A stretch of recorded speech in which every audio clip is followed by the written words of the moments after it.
नमस्कार प्रिय साथियों। आज जैसा कि मैंने अपनी पोस्ट में लिखा था कि ब्राह्मण जाति में जन्म, उससे बाद जो कर्म क्षेत्र था वो भी ब्राह्मणत्व से संबंधित, धर्म से संबंधित और अध्यात्म से संबंधित, और मुख्य जो लक्ष्य समाज सेवा, क्योंकि नर सेवा नारायण सेवा। तो इसमें आगे चलकर और प्रगाढ़ता आई, क्योंकि जहां तक मेरा मानना है, एक्चुअल में हम अपने लाइफ में हर पेरेंट्स सोचते हैं कि हमारा बच्चा डॉक्टर बने, लॉयर बने, इंजीनियर बने, बिजनेसमैन बने, एक बेटर लाइफ हो। बट होता क्या है कि जो पूर्व जन्म के प्रारब्ध हैं वो हमें उसी जगह पे खींच कर ले आते हैं जिस जगह पे हमें काम करने के लिए पूर्व जन्म के हमारे किए गए कर्मों के प्रारब्ध बने। एक छोटा सा मुझे बहुत चमत्कारिक, अचंभित करने वाला एक वाक्य याद आया कि मैंने जब गुरु दीक्षा ली, श्री गुरु महाराज के चरणों में मुझे स्थान मिला और गंगोत्री धाम में, उत्तरकाशी में, स्वामी जी के आश्रम में इच्छा व्यक्त की। बहुत समय हो गया था एक अच्छे गुरु को ढूंढने के लिए प्रयास करते हुए। काफी समय ढूंढा, ऐसा नहीं कि गुरु नहीं मिले। कुछ तंत्र के, कुछ ज्योतिष के, कुछ पूजा पाठ के, अन्य प्रकार के लोगों से मेरा संपर्क हुआ और सबसे मैंने कुछ ना कुछ सीखा। किंतु एक अध्यात्म के गूढ़ रहस्य को समझने के लिए जिस गुरु की मुझे तलाश थी, जब वो हस्ती, वो मूर्ति, वो महान आत्मा से मेरा साक्षात्कार हुआ, तो एक अंदर से खिंचाव पैदा हुआ, उनको मेरी तरफ से, मुझे उनकी तरफ से, और अपनी इच्छा व्यक्त कर दी। आश्रम में रहते हुए घूमने गए थे गंगोत्री, उत्तरकाशी, तो इच्छा व्यक्त कर दी कि प्रभु मैं आपकी शरण में आना चाहता हूं।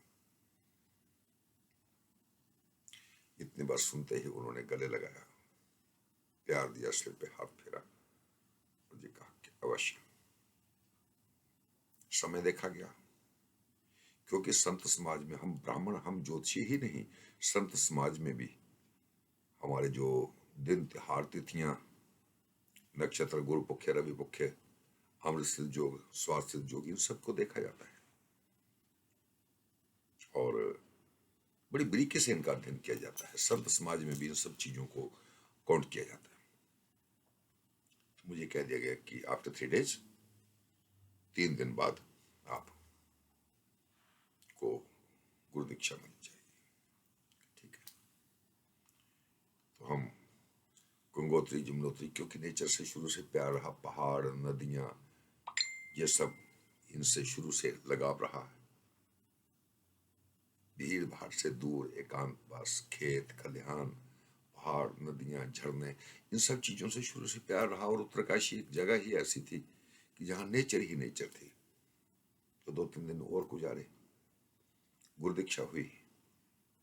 गुरु दीक्षा में गुरु महाराज ने जो मंत्र दिया, गुरु मंत्र दिया, वो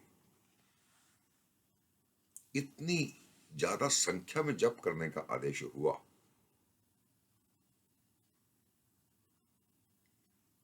कि मैं बहुत देर तक सोचता रहा, क्योंकि गुरु के मुख से निकले हुए जो शब्द होते हैं वो स्वतः स्वीकार्य होते हैं। उनमें किंतु परंतु की कोई गुंजाइश नहीं होती, जानते हुए भी कि कोई किंतु परंतु की गुंजाइश नहीं है, फिर भी जो हमारे उस समय गुरु जी के शिष्य थे सर्वेश्वरानंद जी महाराज, तो सामने एक कमरे में बैठकर मैं उनसे पूछने लगा कि प्रभु, गुरु महाराज ने जो गुरु मंत्र की जप संख्या बताई है वो इतनी बता दी है कि शायद मैं 2 बार पैदा होकर भी इतनी जप संख्या नहीं कर पाऊंगा। तो स्वामी जी भी उस समय, जो आज हमारे गुरु महाराज की गद्दी पे आसीन है, सर्वेश्वरानंद जी महाराज, ये भी पढ़कर ग्रेजुएशन करके आश्रम में आए थे, क्योंकि हमारे गुरु महाराज अक्सर कहा करते थे कि आने वाले टाइम में पढ़े लिखे साधुओं की जरूरत है समाज को, क्योंकि एक वेल एजुकेटेड आदमी को कुछ सिखाने के लिए सिखाने वाला भी कुछ एजुकेटेड ही होना चाहिए। बड़ी दूरदृष्टता थी उनकी। यही कारण था कि उनकी गुरु गद्दी पे जो गुरु जी के ब्रह्मलीन होने के बाद आसीन होने वाले व्यक्ति थे, उनको उन्होंने ग्रेजुएशन करवाई और उससे बाद उनको आश्रम में लाए। जन ध्यान दिनों तो हमने उनसे पूछा जब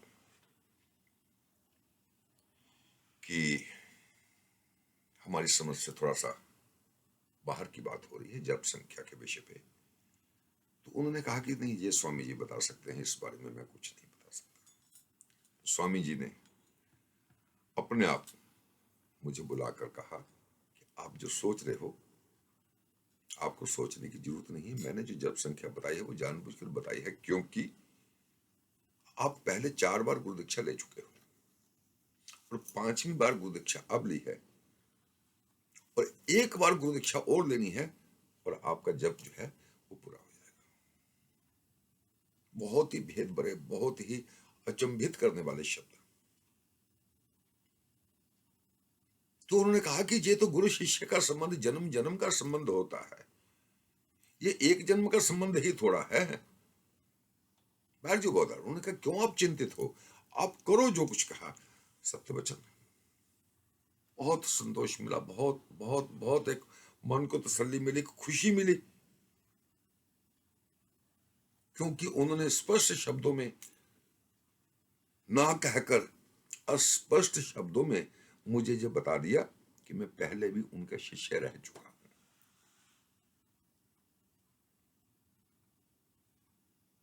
तो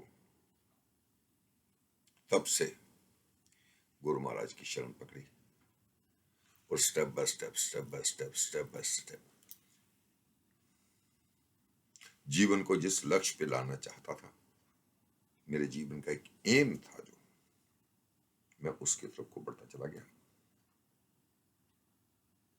कुछ समय बाद स्वामी जी ने एक और बात कही, क्योंकि अक्सर मेरी जिज्ञासा बहुत रहती थी किसी भी चीज को जानने की, किसी भी चीज के बारे में जानने की कि ये कैसे है, ये क्या है, ये कैसे है, ग्रंथों के बारे में और अध्यात्म के बारे में अनेकों, मतलब दिमाग जिज्ञासाओं से भरा रहता था। तो कुछ ना कुछ तो 24 घंटे दिमाग में जब चलता था तो पूछता रहता था स्वामी जी से।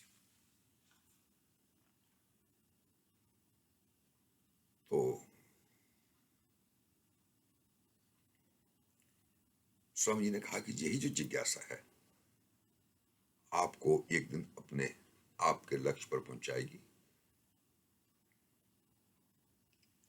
तो मैंने एक बात पूछी कि स्वामी जी, बहुत सी बातें ऐसी हैं जो मुझे कहीं से और से सीखने को मिलती हैं।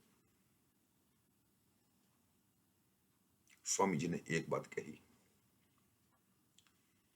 कि बेटा, जो हमारे शास्त्रोक्त ग्रंथ हैं, जो हमारे शास्त्रोक्त ग्रंथ हैं, इनको छोड़कर जो अन्य बाजार में एक बहुत बड़ा बाजार है किताबों का, आध्यात्मिक किताबों का, तंत्र का, मंत्र का, ज्योतिष का, इसका उसका, दुनिया भर के जो कमाई के धंधे करने के लिए लोगों ने जो किताबें छापने का एक प्रकरण पकड़ रखा है, ऐसे कबाड़े की किताबें बाजार से खरीद कर उनमें अगर किसी मंत्र के बारे में कुछ डिटेल हो,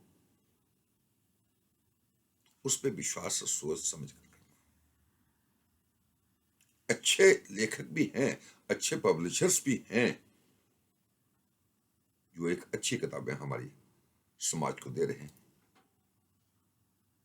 मैं बहुत ऋणी अपने आप को और समस्त हिंदू समाज को ऋणी मानता हूं गीता प्रेस गोरखपुर वालों का, जिन्होंने हमारे समाज को बहुत कुछ दिया, बहुत कुछ दिया, और जो कुछ दिया डिफाइन करके दिया, बहुत अच्छे तरीके से दिया। और सही मायने में दुर्गा सप्तशती, क्योंकि मैं जिला होशियारपुर पंजाब में पैदा हुआ, वही एजुकेशन हुई, तो हमें दुर्गा सप्तशती का नाम दुर्गा स्तुति कहते थे पंजाब में। दुर्गा स्तुति आज ब्रह्मलीन है मशहूर गायक नरेंद्र चंचल जी। जब हम बच्चे थे तो दुर्गा स्तुति के नाम से एक मिस्टर भारद्वाज थे जलंधर के, उनकी भी एक दुर्गा स्तुति आती थी। पारिवारिक संस्कारों में मां शक्ति की पूजा तो मिली, किंतु सही मायने में मार्कंडेय पुराण और मार्कंडेय पुराण के तहत दुर्गा सप्तशती और दुर्गा सप्तशती के रहस्यों को मैंने गीता प्रेस गोरखपुर की लिखी हुई दुर्गा सप्तशती, जो 7.5 रुपये उस समय उसकी कीमत थी, वो बाजार से खरीदी और उस गीता प्रेस द्वारा पब्लिश की हुई दुर्गा सप्तशती से मां भगवती के बारे में, मार्कंडेय पुराण के तहत मां भगवती के बारे में, इन मंत्रों के रहस्य को, कौन से छंद में, कौन से अलंकार में मंत्र लिखा है, तो कौन सा मंत्र हुआ जी, पौराणिक मंत्र कौन से हैं, तांत्रिक मंत्र कौन से हैं, वैदिक मंत्र कौन से हैं, टटोलता रहा समाज से, और जहां कहीं अटक गया वहां गुरु महाराज की शरण में पहुंच गया। तो एक टाइम वो आया कि गुरु जी ने साहब कहा कि कहीं से भी आपको कोई अच्छी चीज मिलती है, आप अपने गुरु का ध्यान करो और उनकी तरफ से आशीर्वाद रूप में उससे प्राप्त कर लो, आशीर्वाद रूप में उससे स्वीकार कर लो और उसके ऊपर अमल करो, बशर्ते वो सही प्रकाशक की, सही लेखक की लिखी हुई पुस्तक होनी चाहिए।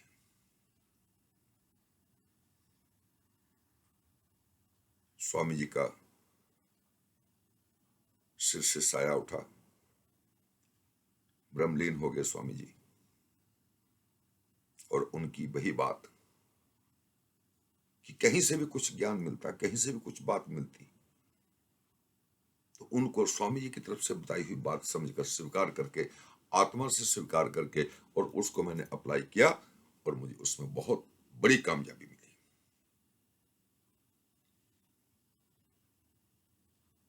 और एक सबसे बड़ा इस संसार का रहस्य जो है वो मुझे श्रीमद् देवी भागवत से मिला, जिसका इशारा स्वामी जी ने किया था।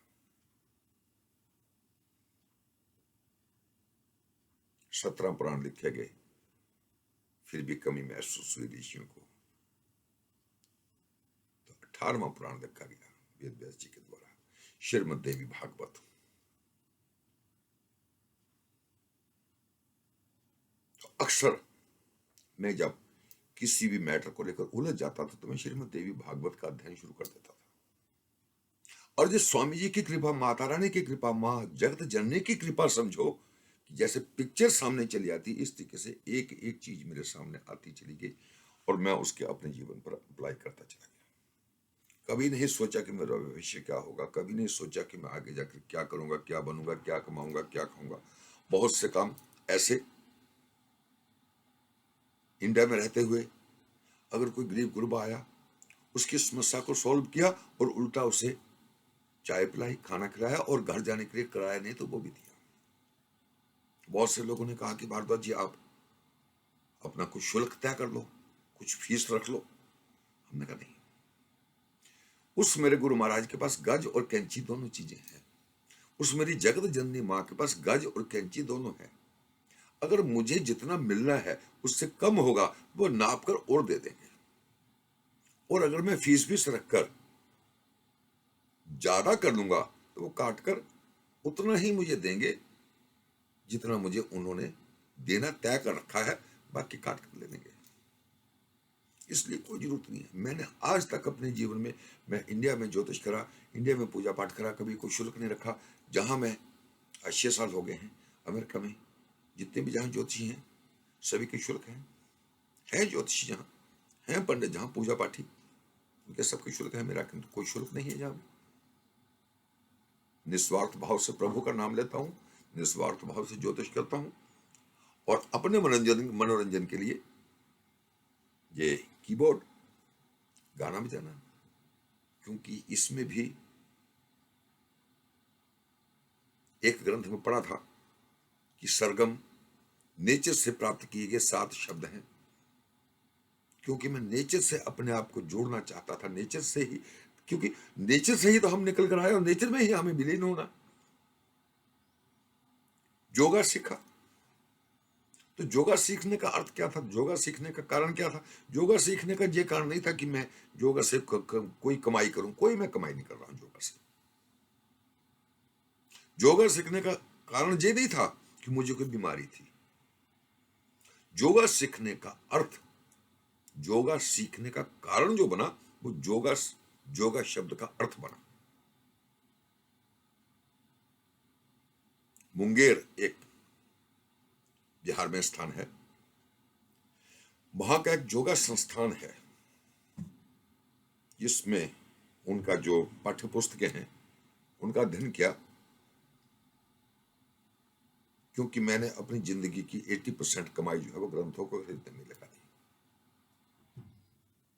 एक ग्रंथ में योगा की डेफिनेशन दी गई, छोटी सी डेफिनेशन। इस नेचुरल शरीर को, इस प्राकृतिक शरीर को उस अदृश्य शक्ति के साथ और उस नेचर के साथ जोड़ना, यही योगा है।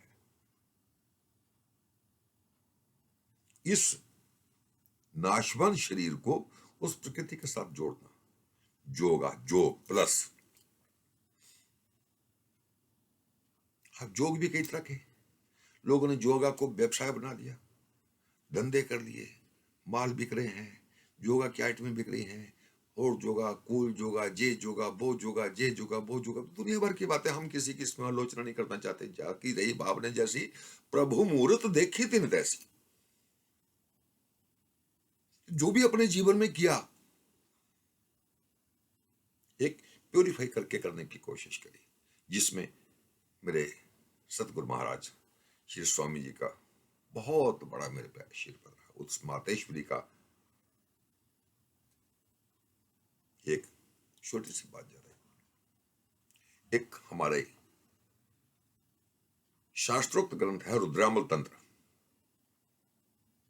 गुरु में श्रद्धा। तो रुद्रामल तंत्र का अध्ययन करते करते एक जगह लिखा, मां भगवती स्वयं भगवान शिव से कह रही है रुद्रामल तंत्र में। रुद्रामल तंत्र, रुद्र और मां भगवती दोनों आपस में जो बात कर रहे हैं, गणपति लिख रहे हैं, वो ग्रंथ रुद्रामल तंत्र बना। तो उस रुद्रामल तंत्र में मां भगवती भगवान शिव से कह रही है कि मैं ही गुरु के रूप में संचार करती हूं, मैं ही गुरु के रूप में संचार करती हूं। मुझ में और गुरु में मात्र इतना अंतर है कि गुरु साकार रूप से आपके सामने है और मैं निराकार रूप से। इसलिए जो व्यक्ति अनुष्टुप छंदों में लिखे गए मंत्रों का बिना गुरु दीक्षित हुए, बिना गुरु की आज्ञा के प्रयोग करता है, वो अपनी ही विद्या से, अपने ही द्वारा उच्चारित मंत्रों से स्वयं नष्ट हो जाता है। रुद्रामल तंत्र में साफ लिखा है। और खेमचंद प्रकाशन का और एक वेंकटेश्वर प्रेस, उनका भी रुद्रामल तंत्र है। कोई रुद्रामल तंत्र आप लेकर उसमें पढ़ सकते हैं। और मैं जहां हूं, और नेक्स्ट मंथ इंडिया आऊंगा, कोई भी साथी, कोई भी जिज्ञासु रुद्रामल तंत्र को स्टडी करने के लिए चाहिए, जहां उसके बारे में कुछ चर्चा करना चाहे, उस विषय पे बात करना चाहे, मेरे पास आ सकता है। मैं रुद्रामल तंत्रोक्त तो बहुत सारी बात उसको समझाने के लिए तैयार हूँ, और मुझे प्रसन्नता होगी अगर कोई भी व्यक्ति अपने धर्म से रिलेटेड बात में मेरे से चर्चा करने के लिए मेरे पास आता है, मैं उसका स्वागत करूंगा। तो जब मां भगवती ने कहा कि मैं ही गुरु के रूप में संचार करती हूं, तो मुझे गुरु के चरण और मां के चरणों में समानता दिखाई देने लगी। जहां मां को याद किया वहां गुरु महाराज, जहां गुरु महाराज को याद किया वहां मां,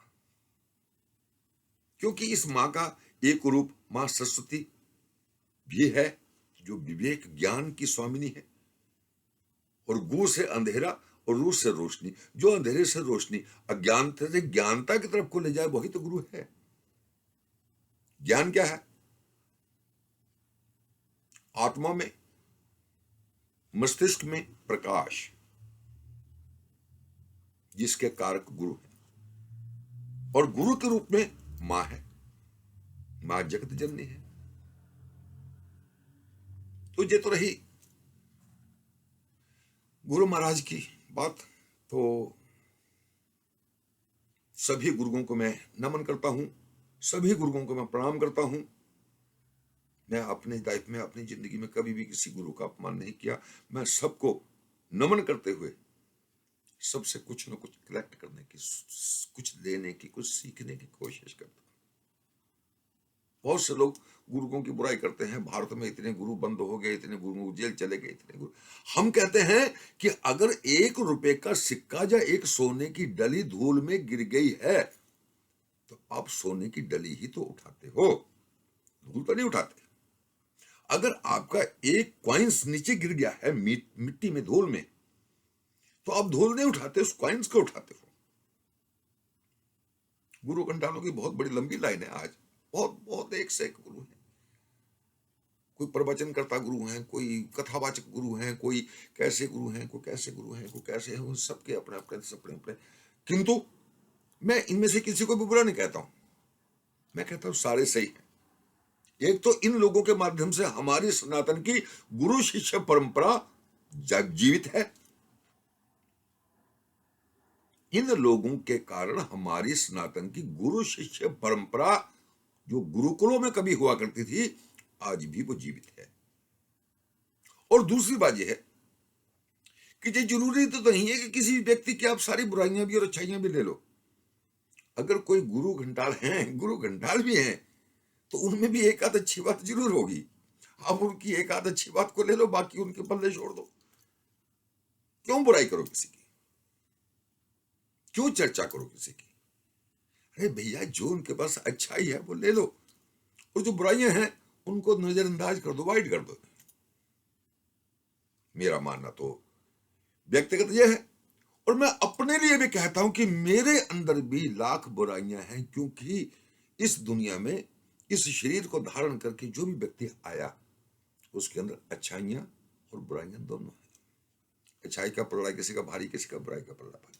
हो सकता है मेरे अंदर भी 1 लाख बुराइयां हों, तो मेरी बुराइयों को मुझ पे छोड़ दो, मेरी बुराइयों को मेरे पास छोड़ दो। अगर मेरे पास आपको कोई अच्छी चीज मिलती है, या आपको किसी भी गुरु के पास कोई अच्छी चीज मिलती है, आप अच्छी चीज को स्वीकार करो, बुराइयां मेरे पास छोड़ दो, बुराइयां गुरु के पास छोड़ दो, चर्चा करो।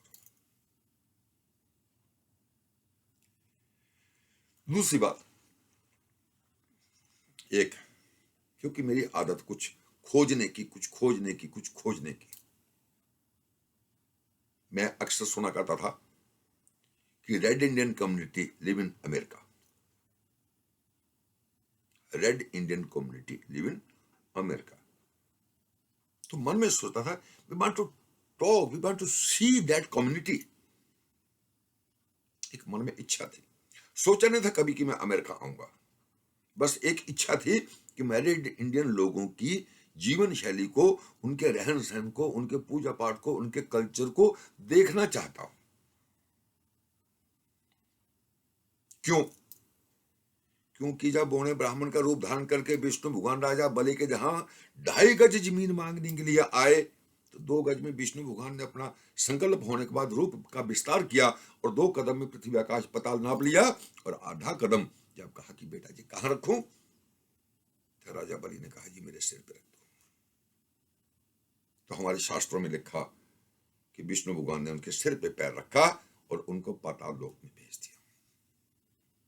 तो मैं इंडिया में अपने ऑफिस में बैठा हुआ ग्लोब को लेकर उस पे देखता था कि ग्लोब में अगर मैं इंडिया दिल्ली से बैठा हुआ जस्ट 90 डिग्री पे शेड करूं, तो जो ड्रिल है उसका दूसरा सिरा कहां जाकर निकलेगा, और वो कहां जाकर निकला, वो कैलिफोर्निया में निकला, वो अमेरिका में निकला।